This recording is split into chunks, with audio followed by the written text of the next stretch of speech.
बच्चे, आज हम लोग इतिहास और नागरिक जीवन विषय के अंतर्गत मूल अधिकार के बारे में जानेंगे। आप सबका इस कक्षा में स्वागत है। भारतीय संविधान के अंतर्गत मौलिक अधिकार के बारे में पढ़ रहे हैं। जब हमारा संविधान लागू हुआ था उस समय हमारे 7 मौलिक अधिकार थे। नंबर 1 समानता का अधिकार, नंबर 2 स्वतंत्रता का अधिकार, शोषण के विरुद्ध अधिकार, धार्मिक स्वतंत्रता का अधिकार, शिक्षा और संस्कृति का अधिकार और संवैधानिक उपचारों का अधिकार।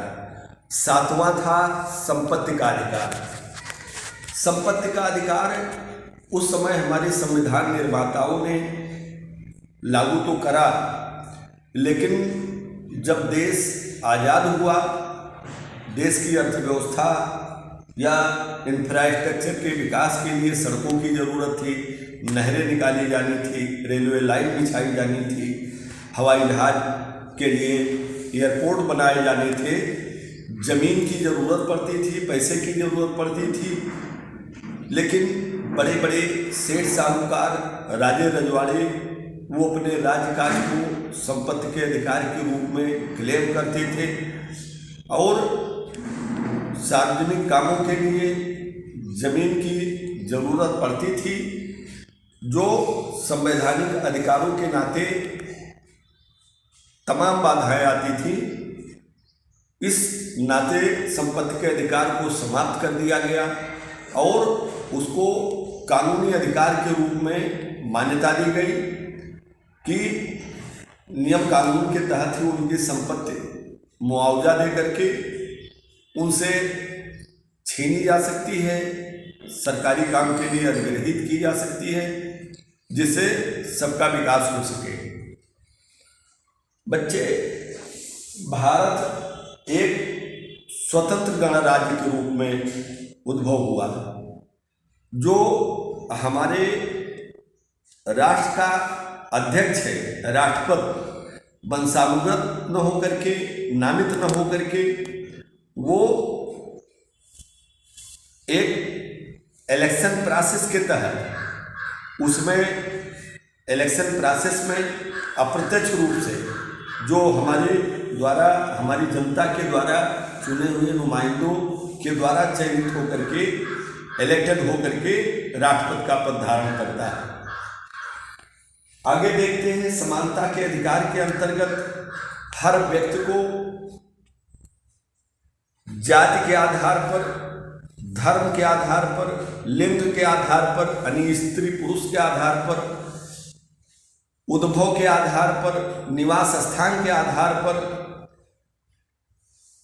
राज्य सरकार के द्वारा या केंद्र सरकार के द्वारा या किसी सरकारी संस्था के द्वारा किसी भी नौकरी में या किसी भी शिक्षण संस्थानों में प्रवेश लेने में उसके आधार पर किसी को वरीयता नहीं दी जाएगी। हर व्यक्ति के साथ समान अवसर की समानता होगी। यानी कानून के नज़र में हर व्यक्ति, अमीर और गरीब सब लोग बराबर हैं। विधि के समक्ष सबको समानता मिली हुई है। अगर प्रधानमंत्री भी किसी का मर्डर करता है तो 302 धारा उसके ऊपर भी लगेगी आईपीसी की, और कोई गरीब आदमी भी अगर कोई अपराध करता है तो आईपीसी की सम्यक धारा उसके ऊपर भी लगेगी। ये नहीं है कि ये बहुत ही हाई प्रोफाइल आदमी है, उनको मुक्त दे दिया जाए, क्योंकि कानून के नज़रों में सभी बराबर हैं। छोटा बड़ा, गरीब अमीर, सब लोग बराबर हैं। इसके आधार पर कोई भी भेदभाव नहीं हो सकता है। हमारे देश ने जो अंतर्राष्ट्रीय स्तर पर एक संघ बना है, संयुक्त राष्ट्र संघ,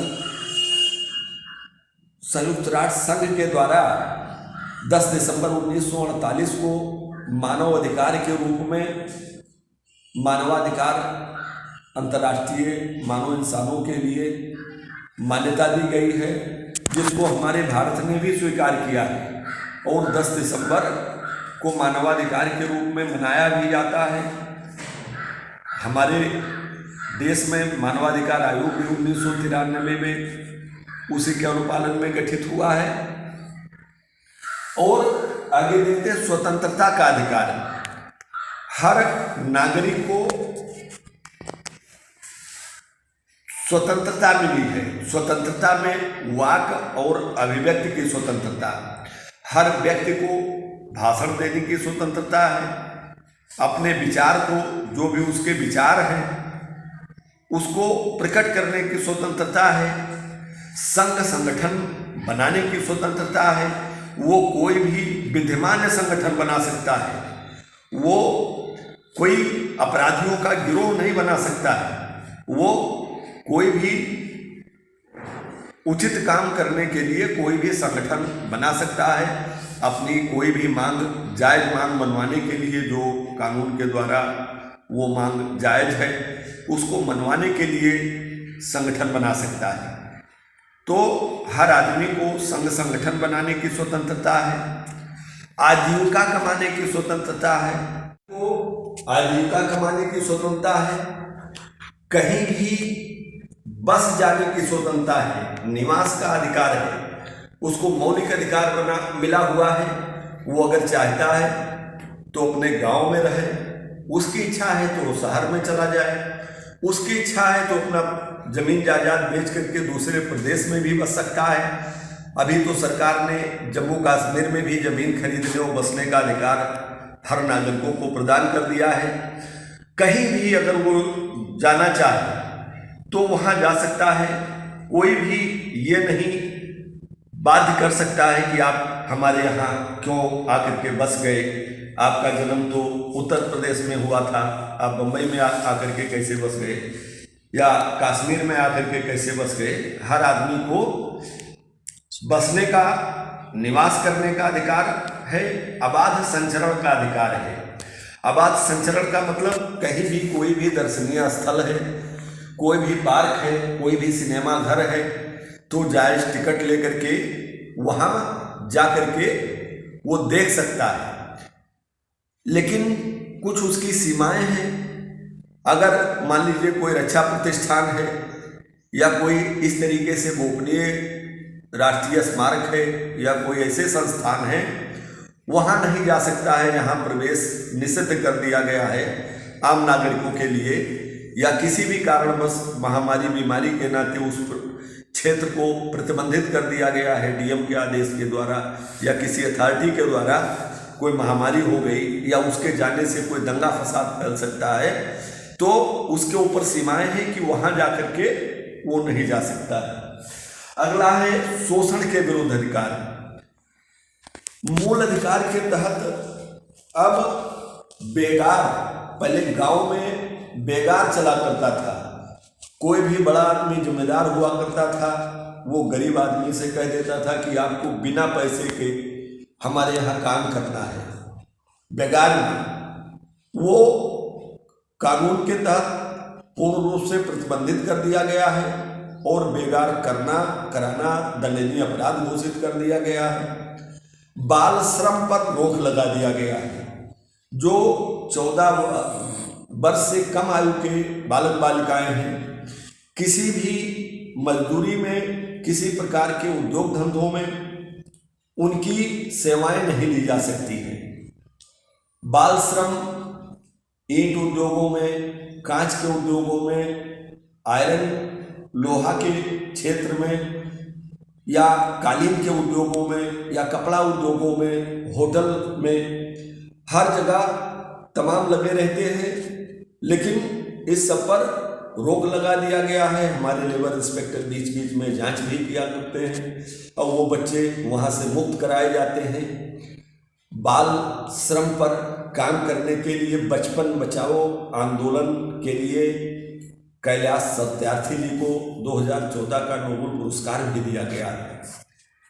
उनको बच्चों के हित में काम करने के लिए, बाल श्रम से बच्चों को मुक्त कराने के लिए उनके योगदान के लिए पुरस्कार दिया गया है, जो दुनिया का सबसे प्रतिष्ठित पुरस्कार है। इस तरीके से कोई व्यक्ति किसी का शोषण नहीं हो सकता है। मन मर्जी के बिना उससे कोई भी काम नहीं कर सकता है। बंधुआ मजदूरी नहीं करा सकता है।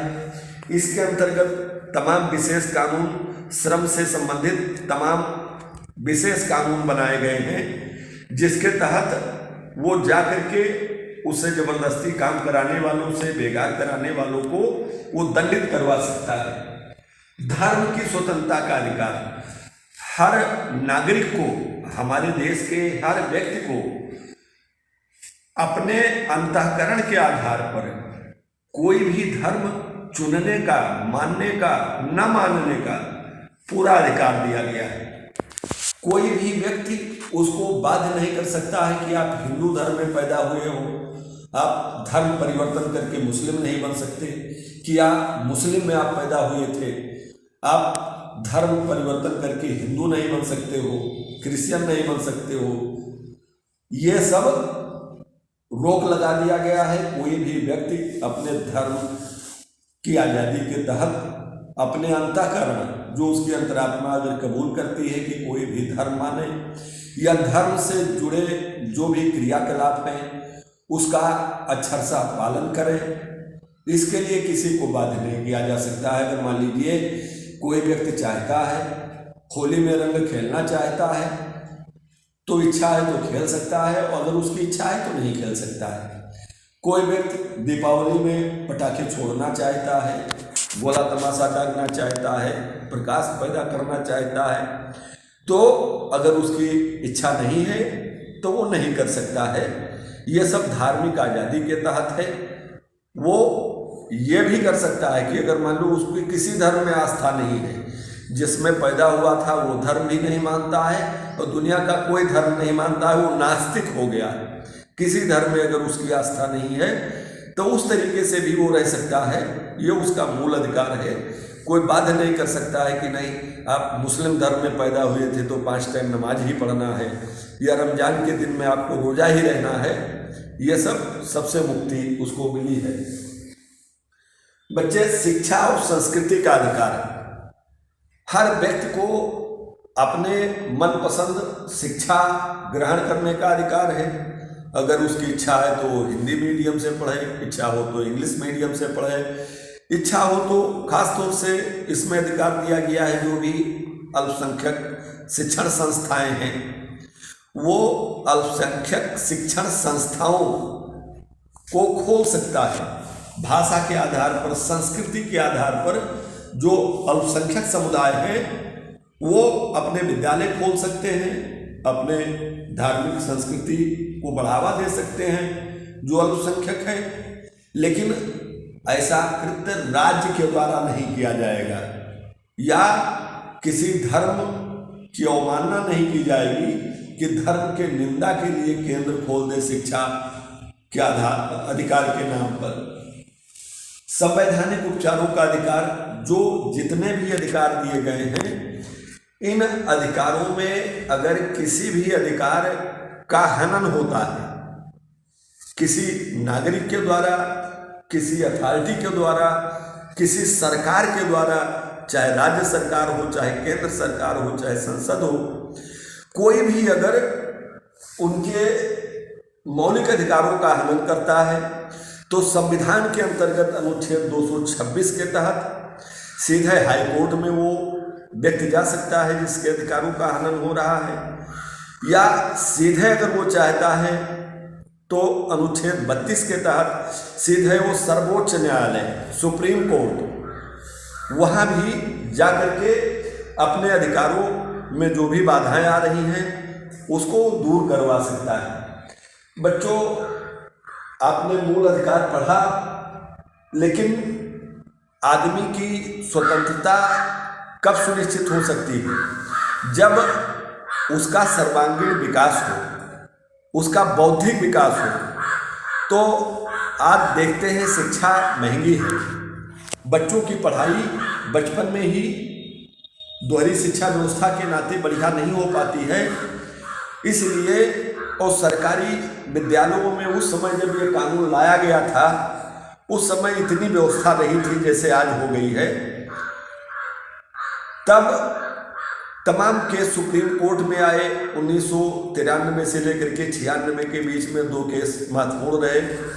उन्नी कृष्णन बनाम उड़ीसा राज्य मोहिनी जैन का एक केस था, जिसमें सुप्रीम कोर्ट ने कहा कि कैपिटेशन फीस लेना गलत है, और ख़ास तौर से जो छोटे बच्चों में जो कैपिटेशन फीस ली जाती है, वो मामला मोहिनी जैन वाले में था कि बंगलौर और हैदराबाद और तमाम जगह MBBS और इंजीनियरिंग के पढ़ाई में बहुत ज़्यादा फीस ली जाती थी।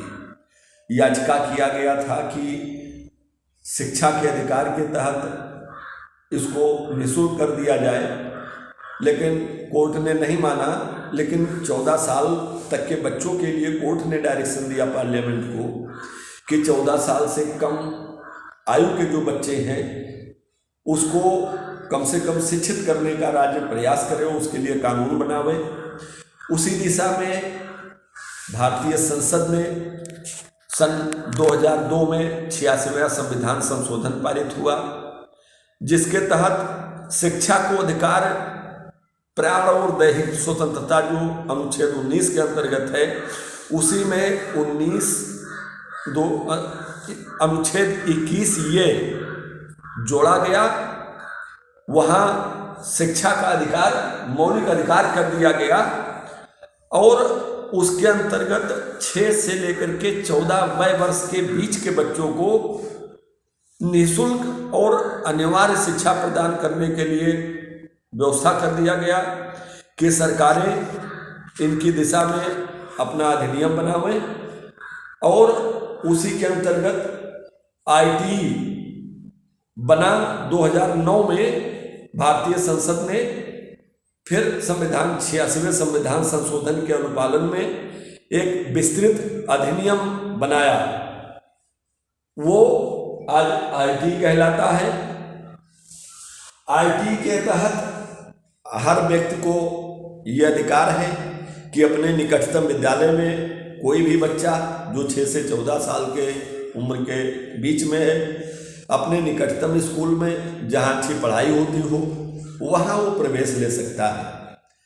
वो विद्यालय बदल भी सकता है, कहीं भी चला जाए तो वो विद्यालय बदल सकता है।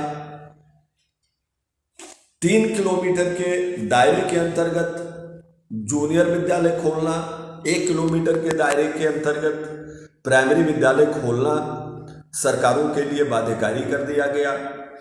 उत्तर प्रदेश सरकार ने भी इसी के अनुपालन में 2011 में एक शिक्षा नियमावली बनाई गई है, जिसके तहत हर तरीके से शिक्षा के क्षेत्र में जो भी इंफ्रास्ट्रक्चर है, जो भी अवस्थापना सुविधाएं हैं, सब विद्यालय लैस किए जाएंगे।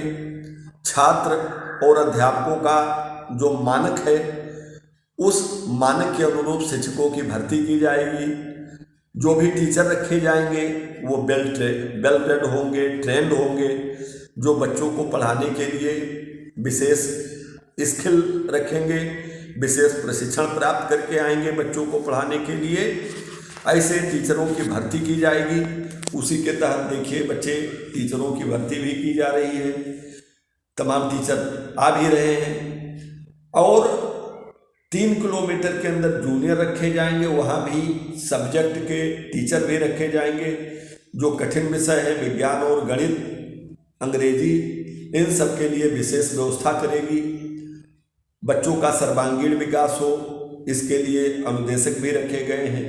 कंप्यूटर के लिए, शारीरिक शिक्षा देने के लिए, कृषि के क्षेत्र में बढ़ावा देने के लिए, हर विषयों से जो हमारे विषयगत अध्यापक नहीं थे, वहाँ विद्यालयों में, जूनियर विद्यालयों में अनुदेशक भी रखे गए हैं। हर व्यक्ति, हर बच्चा अपने अच्छे विद्यालय में जाकर के शिक्षा ग्रहण कर सकता है। जब इच्छा हो तब प्रवेश ले सकता है। हर गार्जियन के लिए बाध्यकारी कर दिया गया है कि बच्चे की चूंकि शिक्षा अनिवार्य है और निःशुल्क है, अगर सरकार शिक्षा निःशुल्क व्यवस्था कराती है अपने संसाधन से, तो गार्जियन ये नहीं कह सकता है कि हम अपने बच्चे को विद्यालय पढ़ाने के लिए नहीं भेजेंगे, काम कराएंगे। अगर वो ऐसा करता है तो उसके खिलाफ FIR भी हो सकता है, वो पकड़ा भी जा सकता है, उसके ऊपर जुर्माना भी हो सकता है, क्योंकि बच्चा एक तरीके से राज्य की संपत्ति हो गया। उसके मूल अधिकार का विकास करना है, इसलिए शिक्षा अनिवार्य है।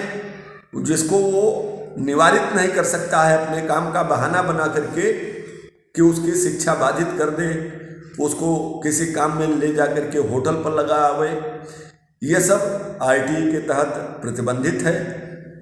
अब हम देखते हैं कि RTE के तहत ही बाकायदा उसको किताब भी मिल जा रही है, ड्रेस भी मिलते हैं, जूता मोजा भी मिलता है, एक टाइम मध्याह्न भोजन भी उसको मिलता है।